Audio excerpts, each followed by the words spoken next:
Baluarte Cultura, Ministério da Cultura, Prefeitura da Cidade do Rio de Janeiro, Secretaria Municipal de Cultura, Wilson Sons apresentam Brasil de Turru Educação Musical. Videoaula de trombone, Professor João Luiz Areias, parte 2 de 4 partes, 2016.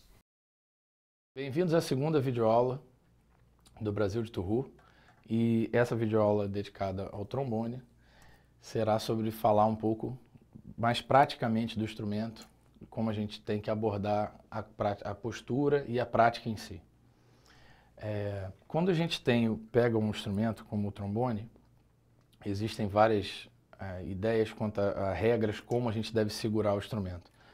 Então, uma coisa muito básica e que realmente eu vejo que tem um resultado muito bom, pela minha experiência como professor, é que, na verdade, a gente deve tentar sempre trazer o instrumento para a sua posição mais confortável.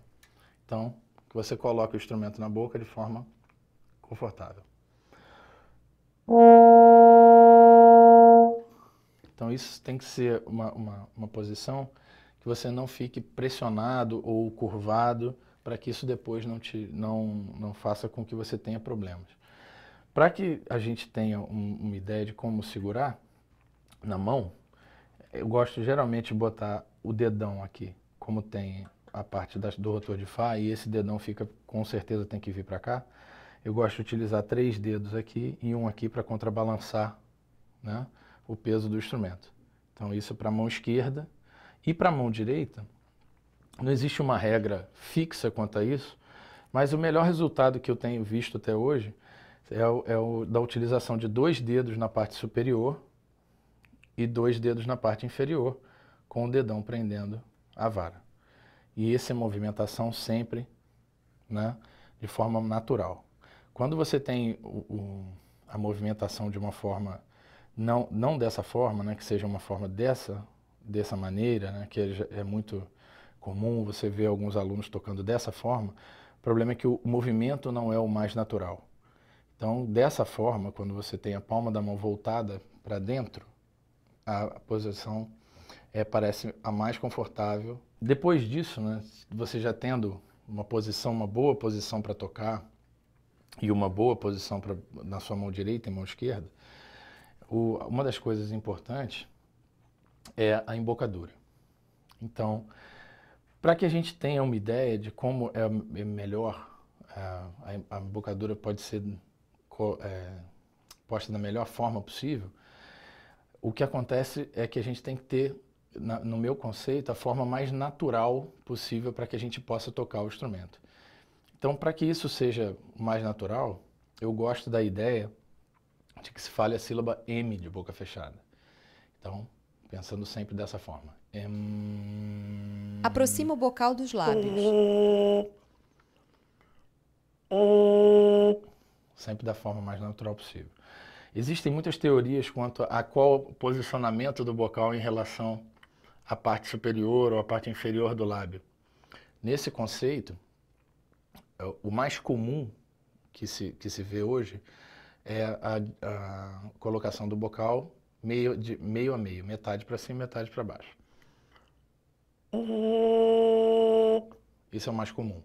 Existem também muitas pessoas que utilizam um pouco mais da parte superior e muito poucas pessoas usam ao contrário, né? Com a parte inferior. Isso é o mais incomum, seria o mais incomum. O mais comum, meio a meio, né? Isso seria a coisa mais comum. Como a gente sempre existe a possibilidade de quando você começa, você não ter uma certa orientação, tem que ter muito cuidado para que você não faça um sorriso quando você está tocando e abordando a embocadura. Então, cuidado para não tocar assim. Cuidado para não tensionar demais. Lembre-se sempre da forma mais natural. Uma pressão mínima nas laterais e que você possa ter uma sonoridade tranquila. Essa é a melhor sonoridade. Existem muitas questões em relação à embocadura que são sempre discutidas e colocadas, e a questão da bochecha, né? Existem muitas dúvidas quanto a se deve, se pode, se não pode fazer bochecha. Ouço muito esse tipo de pergunta dos alunos mais novos. Então, eu acredito que, na verdade, o melhor seria não fazer a bochecha por conta da falta de consistência que traz nas laterais da embocadura. Então, por exemplo, só trazendo isso como exemplo, não fazer isso aqui. Por ser muito difícil o controle das laterais quando você está com a bochecha inflada. Então, manter sempre a embocadura, né, presa.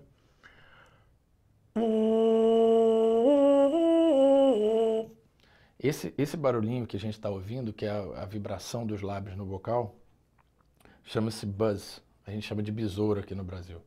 São exercícios também que você pode utilizar para melhorar a sua qualidade de embocadura e a qualidade da sua vibração labial, que também,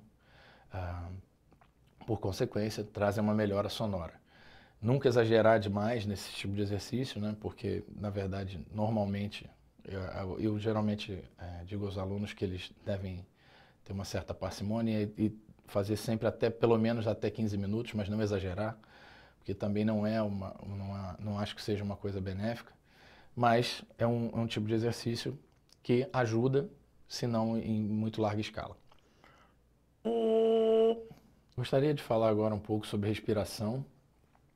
A respiração que a gente utiliza para tocar trombone, para tocar um instrumento, geralmente é diferente da respiração cotidiana que a gente usa, como, por exemplo, para andar, para escovar os dentes, para fazer qualquer coisa comum que a gente faz.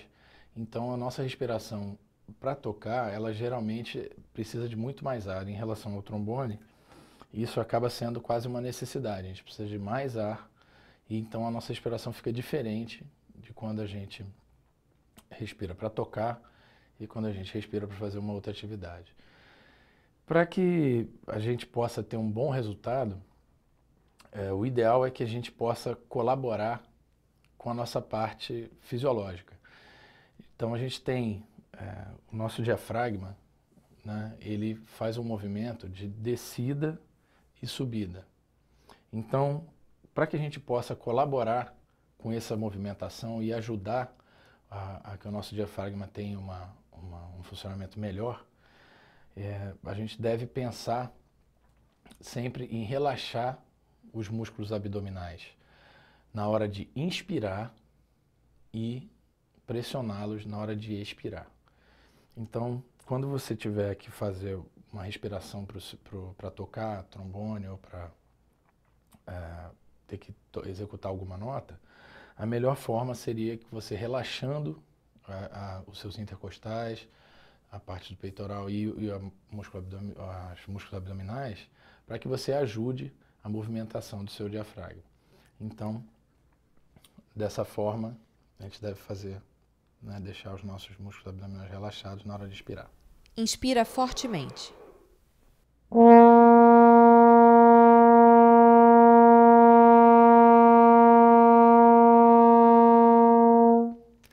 E assim, na hora de expirar, na hora de tocar, que a gente pressione, sendo quase como um movimento de Foley mesmo, né? Quando a gente quer botar o ar para fora, a gente pressiona a parte muscular.